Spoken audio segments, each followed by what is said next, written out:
आदरणीय वंदनीय व्यासपीठावरती उपस्थित सर्वच मंत्रीजी, या कार्यक्रमाचे असणारे इतर सगळे संयोजक आयोजक आणि या लेणी परिसरामध्ये आपण सगळे उपस्थित असणाऱ्या बंधूंनो आणि भगिनींनो,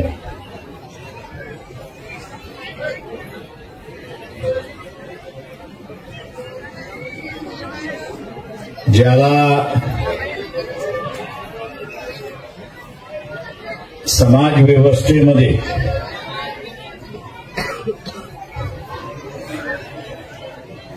स्वतःच ओळख, ज्याला इंग्रजीमध्ये आयडेंटिफिकेशन म्हणतात,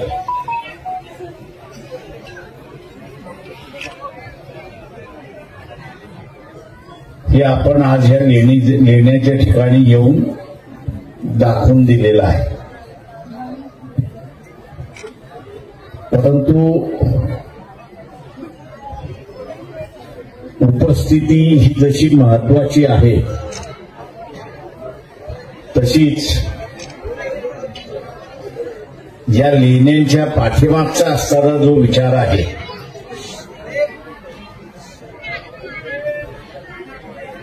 की ज्याचे आपण सगळेजण जनक आहोत,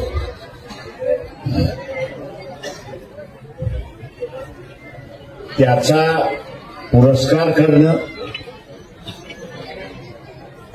त्याचं अंमलामध्ये आणणं आणि जतन करणं ही आपली सगळ्यांची जबाबदारी आहे, हे आपण लक्षात घेतो.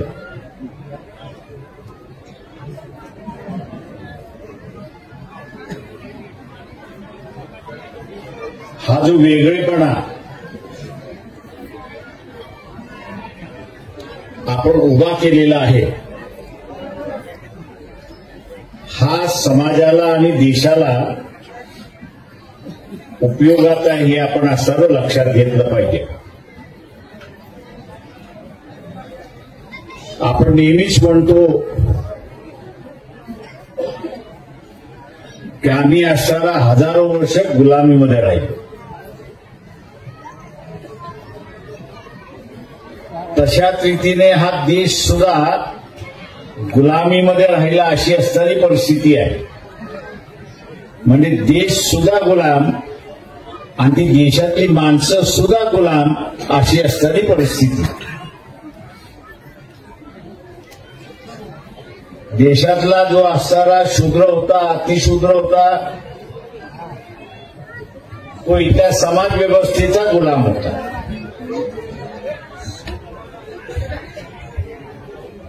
पण या समाज व्यवस्थेमधला जो इतरांना गुलाम करत होता, तो इतरांचा गुलाम होता, हे आपण लक्षात घ्या. तो कधी इंग्रजांचा गुलाम राहिला, तो कधी मोगलांचा गुलाम राहिला, तो कधी मंगोलियाचा गुलाम राहिला. स्वातंत्र्य कधीच त्याला मिळालं नाही, तो गुलामीमध्येच राहिला. आता या गुलामीतून मुक्तता ज्याला आपण म्हणतो, ते मिळालेलं आहे. परंतु ते मिळालं जरी असलं तरी या देशामधली काही विचारसरणी जी आहे, काही विचारसरणी ही या स्वातंत्र्याला महत्व देण्यापेक्षा ते सनातन विचाराला महत्व देतात, अशी असणारी परिस्थिती.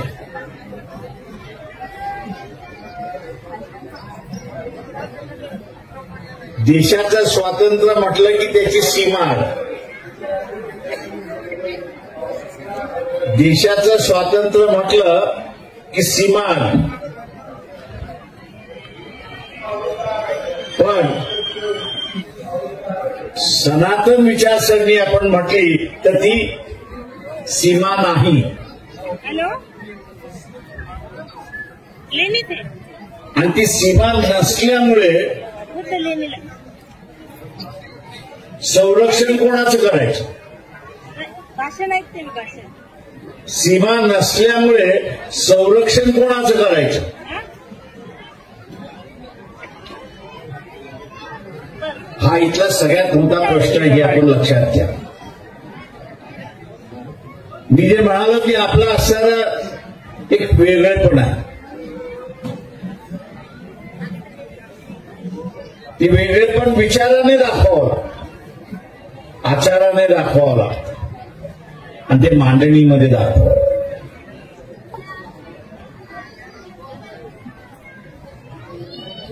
बाबासाहेब असं म्हणाले होते की यापुढचा काळ हा तलवारीचा राहणार नाही, तर यापुढचा काळ हा पेनातला राहील अशी असणारी परिस्थिती आहे. म्हणजे ज्याच्याकडे बुद्धी, या बुद्धीचा असणारा जो वापर करेल त्याचं राज्य येणार आहे. आता ह्या बुद्धीचा असणारा वापर आपण करायला त्या ठिकाणी शिकलं पाहिजे अशी परिस्थिती आहे. आणि बुद्धीचा वापर करायचा असेल तर त्याला दोन गोष्टी महत्वाच्या आहेत. एक आपल्याकडे ज्ञान पाहिजे आणि दुसरं काय पाहिजे? दुसरं काय पाहिजे? दुसरं काय पाहिजे?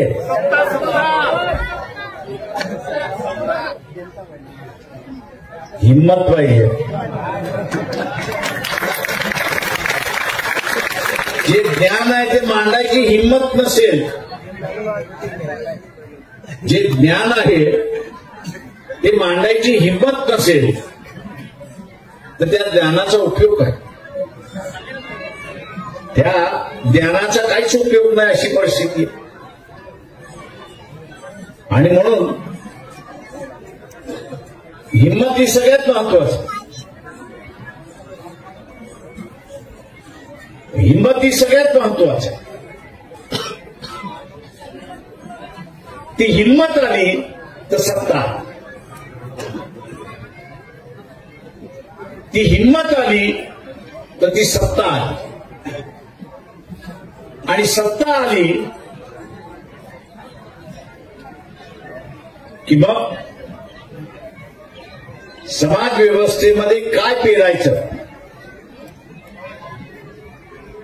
समाज व्यवस्थेमध्ये काय पेरायचं हे आपण त्या ठिकाणी ठरवू शकतो अशी असणारी परिस्थिती आहे.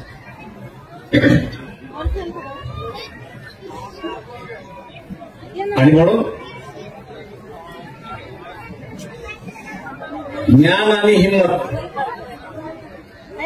ही सत्ता देते. ज्ञान आणि हिम्मत ही सत्ता देते आणि सत्ता मग आपल्याला पाहिजे ती व्यवस्था निर्माण करता येते अशी असणारी परिस्थिती.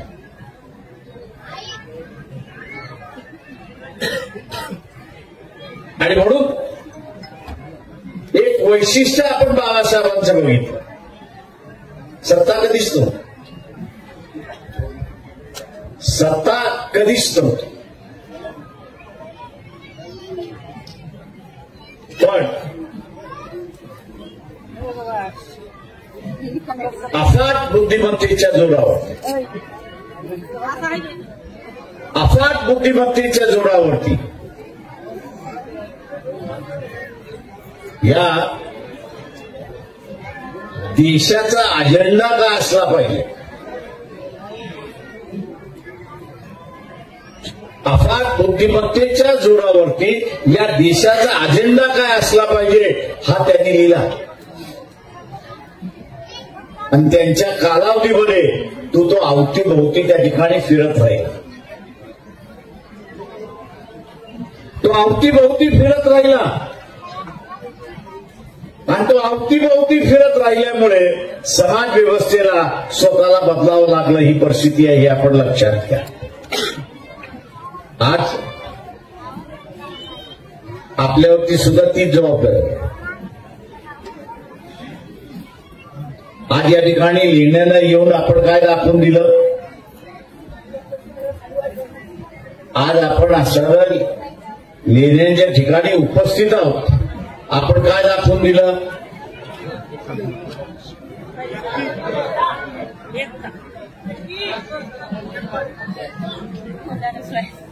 बरं, एकता दाखवून दिला. अजून काय दाखवून दिला?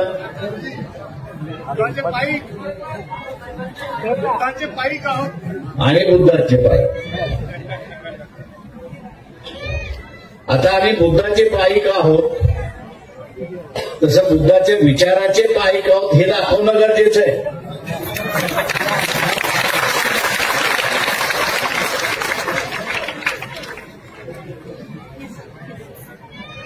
बुद्धाच्या विचारांचे पायक आहोत हे सगळ्यात महत्वाचं आहे.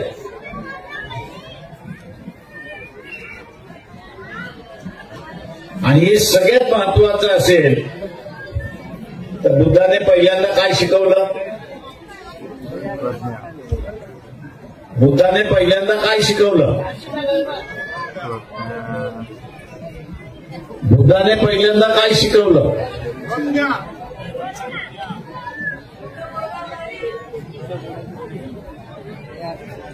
बुद्धाने पहिल्यांदा शिकवलं की शीलवान व्हा.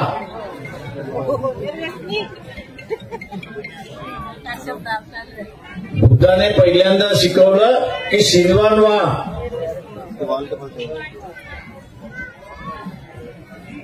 आता शीलवान व्हायचं असेल तर आपल्याला काय करावं लागेल?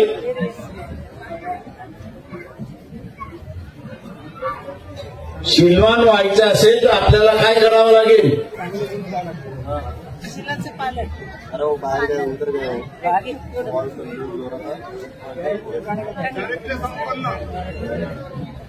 चारित्र्य संपूर्ण. आता चारित्र्य संपूर्ण आज्ञा आहे. मी चारित्र्य संपूर्ण आहे हे कशावरनं दिसतं?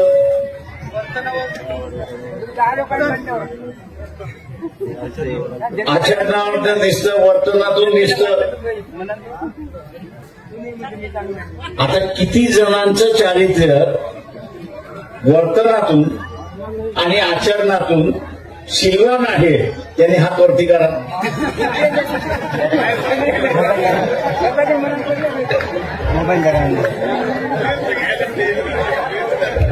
मला माहितीये कोणी हात वरती करणार नाही.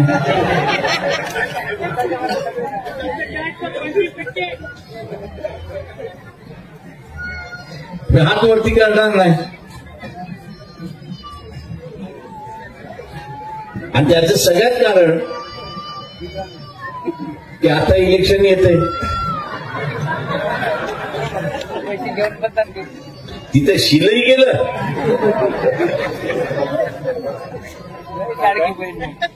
आणि गाडवही गेलं.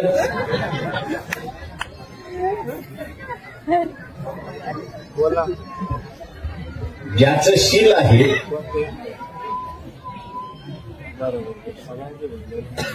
त्यालाच व्यवस्थेमध्ये मान असतो, सन्मान असतो, हे आपण लक्षात घ्या.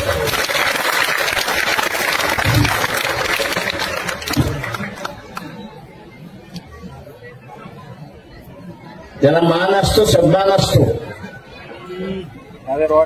त्याचा एक दबदबा असतो. आणि म्हणून मगाशी मी जे म्हणालो की बाबासाहेबांकडे सत्ता नव्हती, पण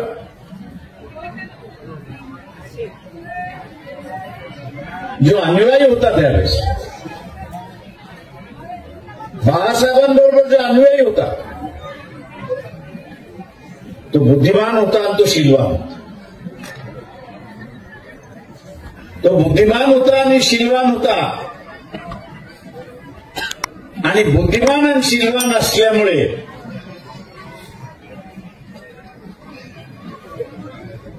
तो जे म्हणत होता ते व्यवस्थेला ऐकावं लागत होतं हे आपण लक्षात घ्या.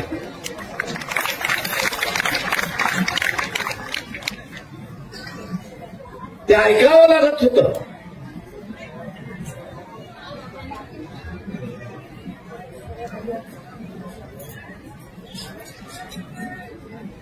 आणि याचं कारण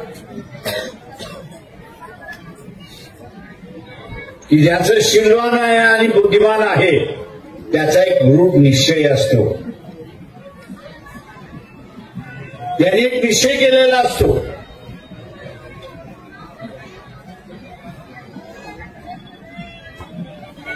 आणि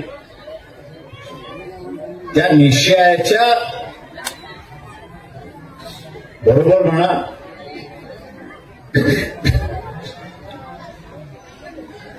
किंवा तो त्याचा उद्देश होतो अशी असणारी परिस्थिती. आणि उद्देश झाला तर आपल्याला त्याला त्याच्या बाजूने करता येत नाही अशी परिस्थिती आहे.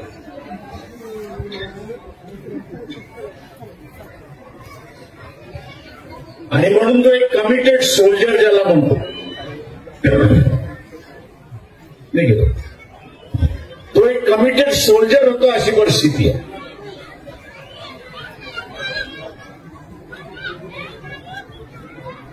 आपल्याला सुद्धा या येत्या कालावधीमध्ये हा कमिटेड सोल्जर व्हायचं हे लक्षात घ्या.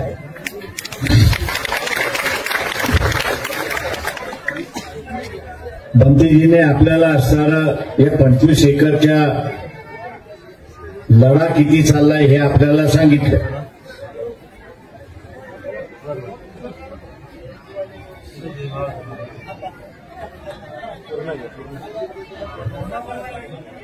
पण या लढ्याला यश येत नाही. का येत नाही?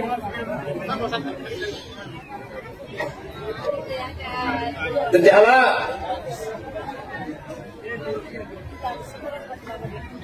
चारित्र्य असणाऱ्या, शीलवान असणाऱ्या, बुद्धिमान असणाऱ्या व्यक्तींची जी भीती पाहिजे ती भीतीच राहिलेली नाही.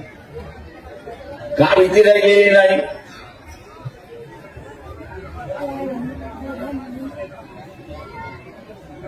आणि भीती का राहिलेली नाही तर कधीही खरेदी विक्री होऊ शकते. आणि ज्याची खरेदी विक्री होऊ शकते चिंता करू नका. बाजारामध्ये भाजीपाला जसा विकत घेता येतो तसे याने विकत घेता येतं अशी परिस्थिती. तेव्हा हा जो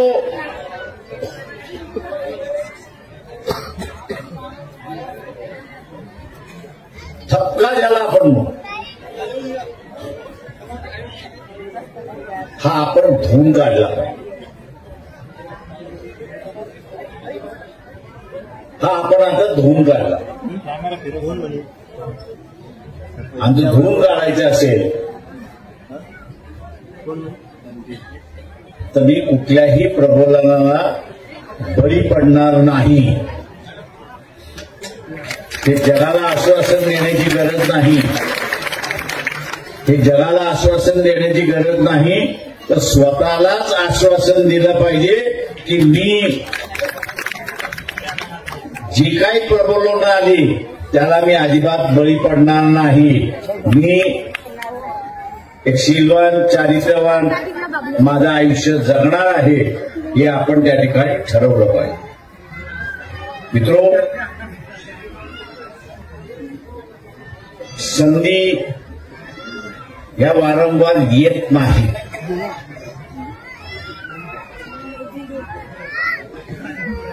आपण नेहमी असं म्हणतो की अशोकाने राजेशाही दिल्यामुळे बुद्धाच्या विचाराचा प्रसार आणि प्रचार जगभर झाला. जगभर झाला. आपल्याला सुद्धा हेच कार्य या ठिकाणी करायचं आहे. हा उद्देश आपण ठेवला पाहिजे. हा निश्चय आपण त्या ठिकाणी ठेवला पाहिजे. नाही तर मला आरक्षण मिळालं पाहिजे.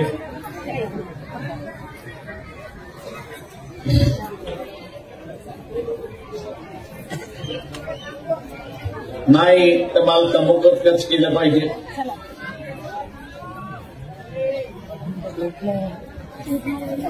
उद्देशाचीच उंची जर लहान असेल, उद्देशाचीच उंची जर लहान असेल तर तुम्ही बदल कुठे करणार? बदल होणार नाही. तेव्हा आपला सुद्धा उद्देश हा मी मोठा म्हणणार नाही, परंतु काळानुसार असला पाहिजे अशी असणारी परिस्थिती. आजची असणारी परिस्थिती आपण असायला पाहिली तर ती पूर्णपणे फुले शाहू आंबेडकरवाद्यांच्या पासून अशी असणारी परिस्थिती आहे. पण मी मानसिक दृष्टिकोनातून हारलोय. मी मानसिक दृष्टिकोनातून कमकुवत झालेलो आहे आणि मानसिक दृष्टिकोनातून कमकुवत झाल्यामुळे मला जे दिसलं पाहिजे, जाणवलं पाहिजे, कळलं पाहिजे ते अजिबात कळत नाही अशी असणारी परिस्थिती आहे. माझी विचार करण्याचीच पद्धत, माझी विचार करण्याचीच पद्धत ही नकारात्मक असेल, ही नकारात्मक असेल तर मला अख्खं जग नकारात्मक दिसतं अशी असणारी परिस्थिती. माझा बघण्याचा दृष्टिकोन हा सकारात्मक असेल, हा सकारात्मक असेल तर मला असणारं परिस्थिती सुद्धा सकारात्मक आणि माझ्या बाजूने कशी आहे ही मला दिसायला सुरुवात होते. आणि म्हणून काही जण आता या भाषणातून गेल्यानंतर आम्हाला कळलंच नाही, आम्हाला कळलंच नाही, मला कळलं नाही असं तो म्हणणार नाही, आम्हाला कळलं नाही. आणि आम्हाला कळलं नाही याचं कारण का तर तो संकुचित विचाराचा आहे.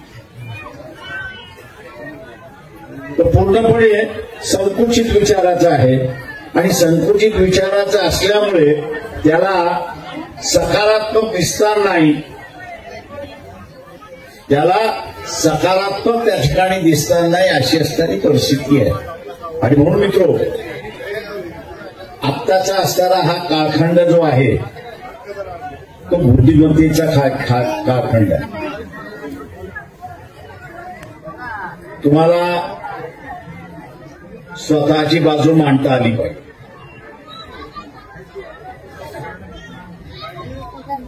तुम्हाला स्वतःची असणारी बाजू मांडता आली पाहिजे अशी परिस्थिती आहे. स्वतःची बाजू मांडता आली नाही तर तुम्ही हारणारच अशी परिस्थिती. आणि म्हणून या व्यवस्थेमध्ये आपण दोन गोष्टी साध्य केल्या पाहिजेत. एक की मी चारित्र्यवान आहे हे दाखवलं पाहिजे, मी मला कोणी खरेदी करू शकत नाही हे त्या ठिकाणी मी दाखवलं पाहिजे. बोल ना बोल ना. तुम्ही याच औरंगाबाद शहरामध्ये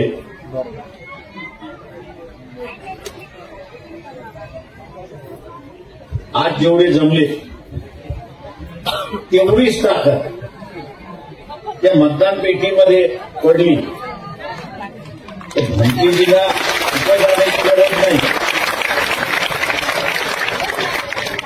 भंतीजीला कुठंच जाण्याची गरज नाही. सरकारच येऊन म्हणेल की बा ही आम्ही तुम्हाला जागा देतो,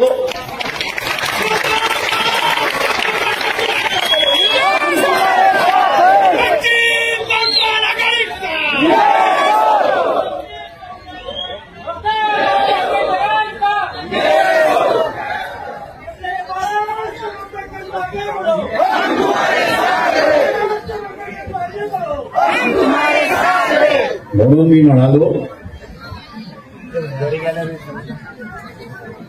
काही वेळेस मी कोण आहे हे आपण विसरतोच, तेव्हा मी कोण आहे हे स्वतःसाठी आपल्याला सिद्ध करायचं आहे. आणि हे स्वतःसाठी सिद्ध करायचं असल्यामुळे मी आपल्याला सगळं आवाहन करणार आहे, विनंती करणार आहे. महानगरपालिकेमध्ये तुमची लोक बाजूला काढून ठेवा, त्याला अजिबात चालू देऊ नका. त्याच्यामध्ये चालवायला गेला मग त्याला दारू चालवेल, त्याला महात्मा गांधी चालवेल, त्याला परिस्थिती चालवेल, त्याला पोरीला नोकरी देतो म्हणून चालेल. काळजी करू नको, इलेक्शन होऊन जाऊ दे, तुझ्या पोराला नोकरी लागली मग डोकं बाजूला काढून ठेवा,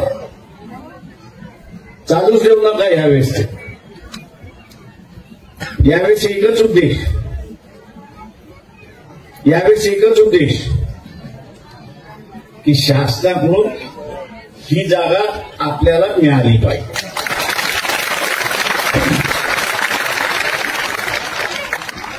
युनिव्हर्सिटी द्यायला तयार आहे, शासनाकडे मंजुरीसाठी गेलेली.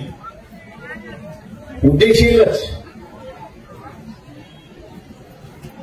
गटारं सुधारतील का तर सुधारतील, पाणी यायचं येईल का तर येईल. पण ती महानगरपालिका त्याच्यासाठीच आहे, गटारं सुधारायला, रस्ते बांधायला, पाणी द्यायला त्याच्यासाठीच आहे. त्याच्यामुळे तिथे कोणी चुकार करतात, अमुक करतात असं नाही. तर आपण असताना एक उद्देश ठेवला पाहिजे. आणि उद्देश काय, ही 25 एकरची जागा जी भिक्खू संघाने मागितलेली आहे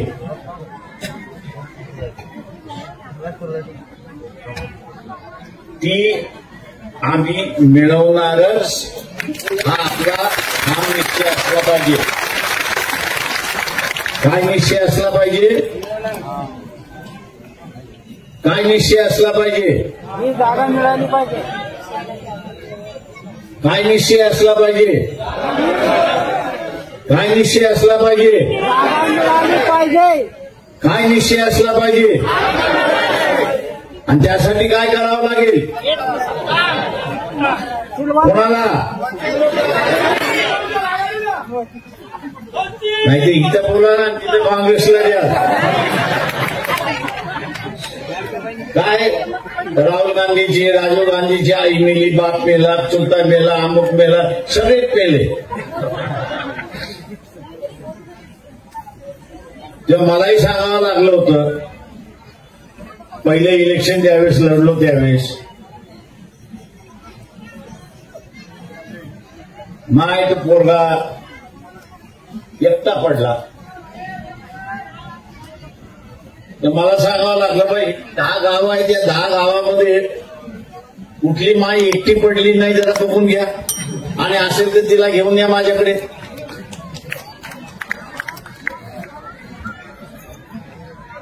तेव्हा कुठं लोकांच्या डोक्यामध्ये टाळक्यातलं ट्यूबलाईट पेटली की कोणाने कोणाच्या घरामध्ये कोण नाही कोणतरी दगावलेला आहे. आणि म्हणून आपण सुद्धा हा उद्देश ठेवून पुढच्या वर्षी ही जागा आपल्या ताब्यात असेल एवढं आपण बघूया. मी या ठिकाणी थांबतो. जय भीम.